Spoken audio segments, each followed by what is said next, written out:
Dan, good to see you. Are you is this Vegas Dan I'm getting now? Is this a different guy than Los Angeles or Southern California Dan Woike? Which is a Hair different guy looks from good. Chicago, Dan Woike, too, by the way. That's Thank you. right. Yeah. This is a well refreshed Dan. A rare He froze. night in Las Vegas for me last night. In bed before midnight. Proud of myself. It's funny how like you set the bar so differently for yourself in Las Vegas. Like it's just like let's not lose more than $100 and let's be in bed by midnight. That was my goal last night, and double success. Congratulations. I don't know Thank you. if many people would have been able to do that. Thank you. Dan, you're in Las Vegas covering the Lakers. I'm Mhm. going to ask you to talk about Zach LaVine a little bit. Love it. And it's a little bit different now with LaVine out for another 3 to 4 weeks with that foot injury. But January 15th may be a good deadline for all parties considering. Do you think that the Lakers have a real interest in Zach LaVine?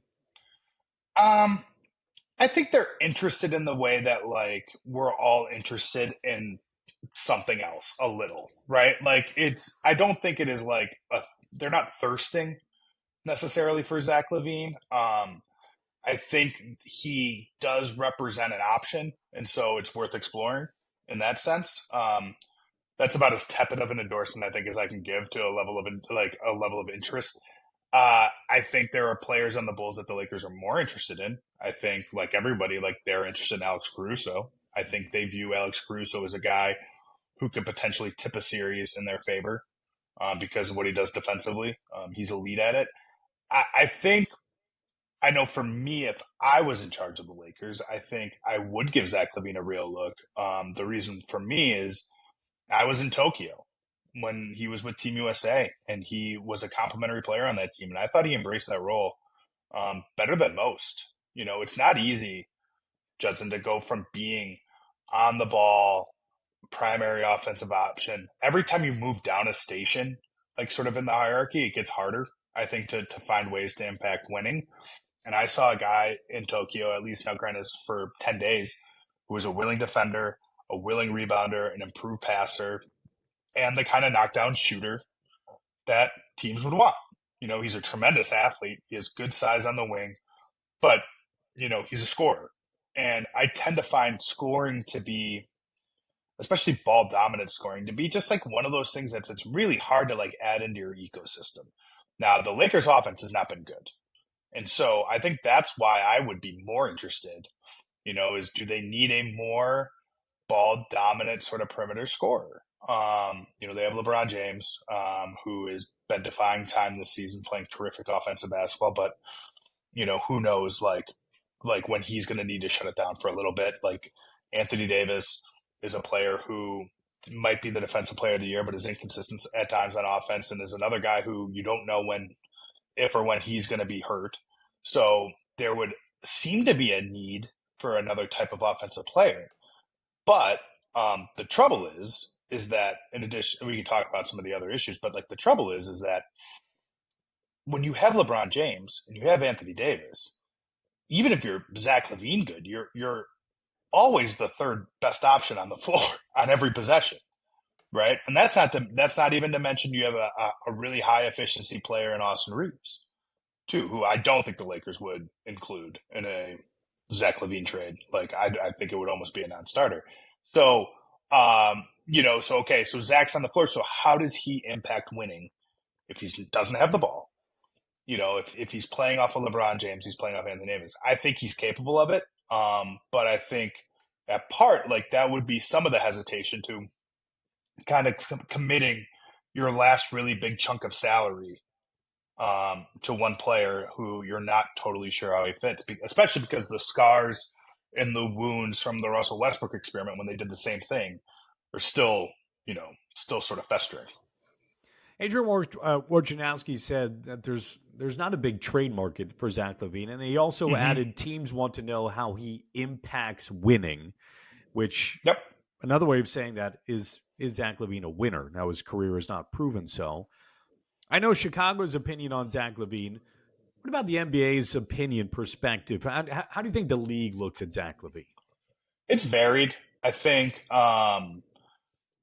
they like his. I mean, he hasn't shot well this year, but I think in general, when we speak about him, I think let's just ignore what we've seen, this season, and chalk it up to whether it's distractions or injuries or just kind of, um, the lack of forward moving evolution within the Bulls team, that it's just like maybe he's allergic to the stagnation of like kind of where the franchise is at.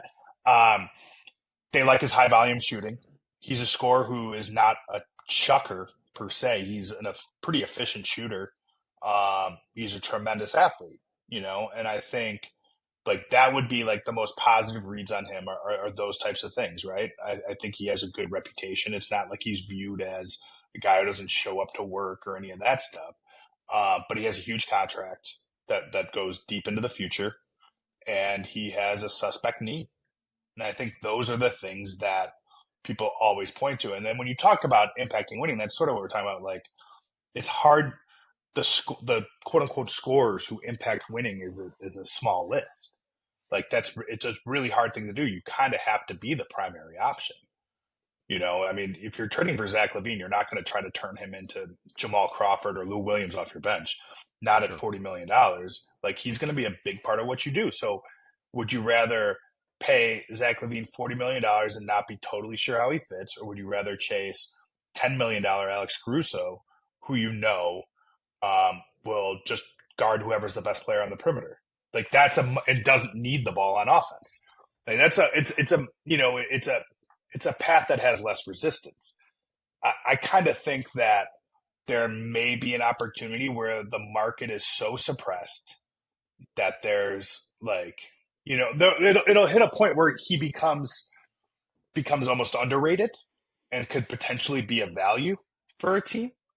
I just, I think especially for teams that have multiple superstars, like that third guy, if you're going to push in on that third guy, he's got to be the right one. Because if he's not, the penalties now with things like the second apron and all that stuff are so punitive that it's hard to undo those mistakes, especially when you're as draft. They don't have the picks to just like sort of add a first round pick to get off of a Zach LaVine in a year from now. Like, they need all of that stuff because they forfeited so much to get Anthony Davis and then kind of subsequently to try to build the team. So I think a lot of teams are in that position. It's kind of, he's in a weird space, Judson. Like, Yeah. because he's a good player. Like, nobody is denying that he is a good player. It's just sort of like, what is the kind of team that would want him to be a good player for them? Where does he fit? And it's like, so generally speaking, you start with the contenders. But like, most contenders already have their scoring kind of figured out. There's maybe the Knicks. Do the Magic want a bigger guard, perhaps? Maybe, Dallas. But like, I don't know. Again, these are the same problems. If he goes to Dallas, he's the third best offensive player on the team. And if his primary skill is offense, like, how much value added is there? And I think that's when we talk about winning players and stuff like that. I think, sometimes we think he's a losing player. And it's not necessarily, I think, that so much as it is that it's the things that he's best at generally aren't needed on winning teams. So would you rather ask him to do things he's never had to do before, or would you rather just go find guys that have done the things you need? And I think that's probably why the market is soft. The Bulls are 3-0 without Zach LaVine, certainly a small sample size, but there has been improved efficiency. The ball movement seems better on the offensive side. Defensively, they've been more active, and the teams have just simply scored less points than they had when Zach LaVine was active this year. Some of his shortcomings when it comes to playing within a system, is there a LeBron effect, a LeBron factor, kind of what you mentioned with the USA basketball team, where LeBron can clean up a lot of things when asking or getting a guy Sure. to do something specifically? I think to a certain extent he can. I think though with LeBron, there's always like a shelf life left, like in this, and he's not in the most patient stage of his career, Mm-hmm. right? Like, the clock is totally ticking. I think it's one of the reasons why when I wrote this, the in-season tournament's been perfect. It's been a perfect goal for him to chase, right? Like, you don't have to win 4 playoff series. You don't have to win 16 times and put your body through all of that over the course of a month and a half. I mean, this is, 7 wins. from start to finish. Like you win your pool, you got to win 3 games in the tournament. Like it's a really perfect goal for him to chase at this stage in his career. Um, could he get the most out of Zach LaVine?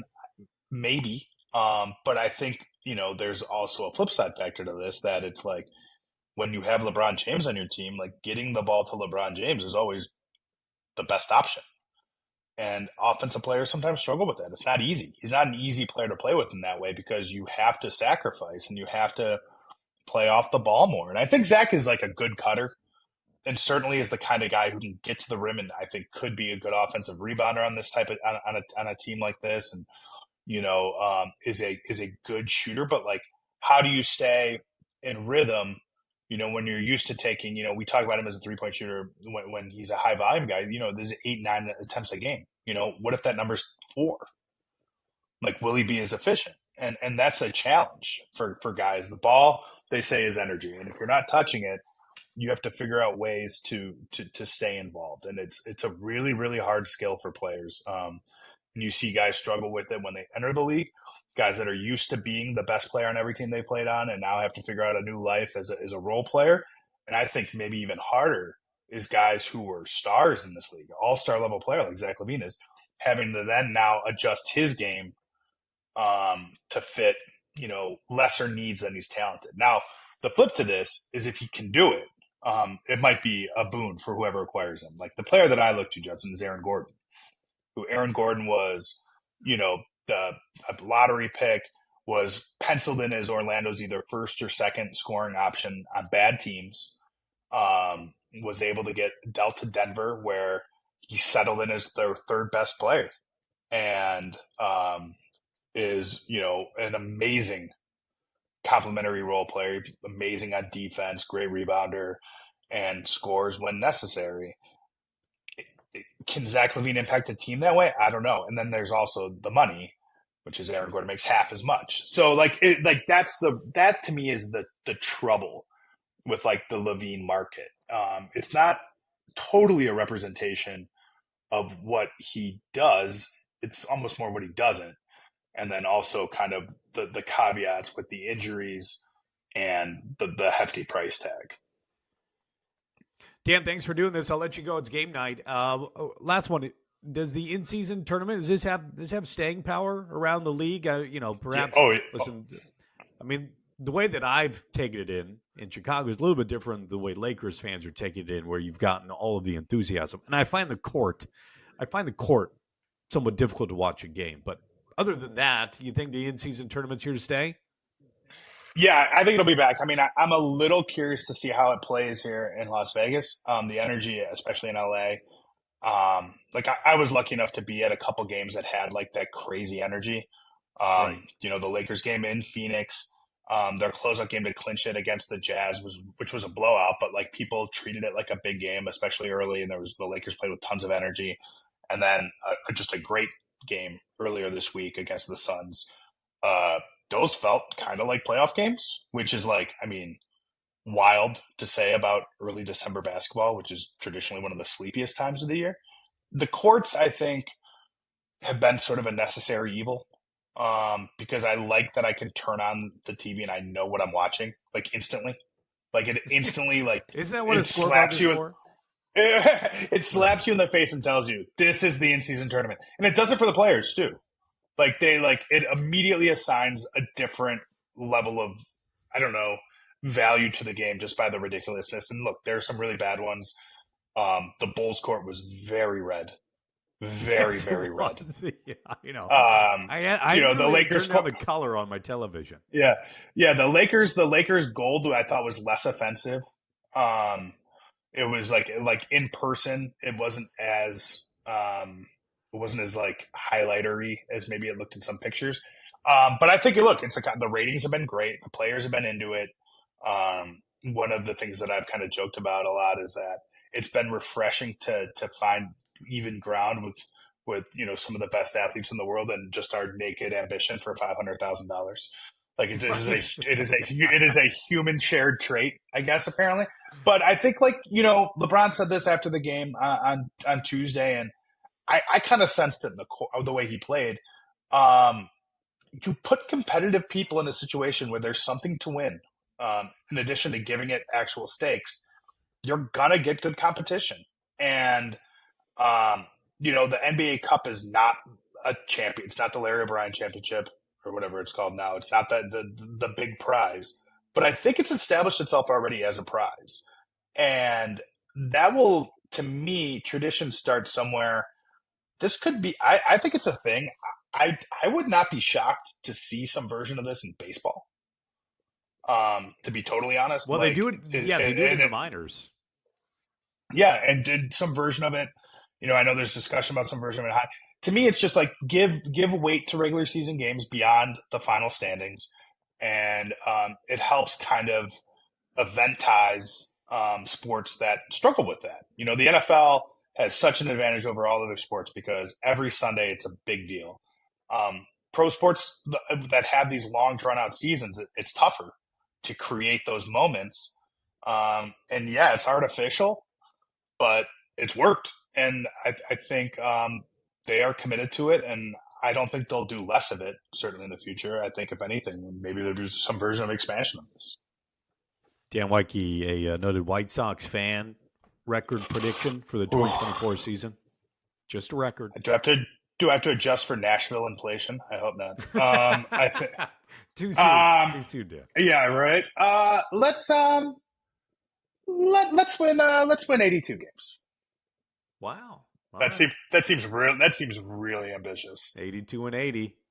Well, listen, the bar is very low, so there's a lot of trap games for the opposition that maybe the White Sox. That's right. Sleep him out. We were the darlings of the winter meetings. We wrote out the Fetty sweepstakes, and we got ourselves a starting pitcher who was dominant in the Korean leagues. I love that. Yeah, and then maybe that's got to be 90 wins right there. Maybe I saw that right away, and I watched some highlights, and I saw the sinker, and I was like, "Oh, this really plays." And I just saw it just hanging in the mid Chicago, like the mid July Chicago humidity. I just saw that at like 91, just floating right over the middle, and Jose Ramirez hitting it 700 feet. I just shook my head. And I was like, "But now, yeah, it's I Judson, you'll appreciate this. I have tried to make my children, as young as they are, White Sox fans, and they I think they already associated with pain. Both of them don't like it. With pain, yeah. They look at it and they're like, no. I'm doing like a social experiment. My son, I just, my dad was a diehard Cubs fan. Baseball has been an enormous part of my life, right? It was the thing we connected on the most, besides him also being my dad. I got Sox fans on my wife's side too, so I'm just gonna let it play out, and I think it'll either be as friends or there'll be one player, as whether it's 8, 9, whatever years it'll be one player I think he'll gravitate to, and I'm curious to see which direction he goes, whether it's wins or losses, whether it's one player that may have the coolest jewelry, who knows, whatever it may be. But I'm not going to force anything on him. I'm just going to let it happen. The best part of White Sox fandom is the gear is tremendous. They have awesome. Yes, they have awesome hats. They've got great hats, like great retro hats. I think far superior to the Cubby Blue. And then I think when I hear you talking about this, I hear your son. I can envision him watching a 60 home run season from Colson Montgomery and being just drawn to the ballpark. Well, Shohei's not coming here because it's too cold, which is so soft. So Judson can relate. I can kind of relate. I know. Dan, good times, good talking to you. Have fun tonight. Go blow some money after this in-season tournament game tonight. Well.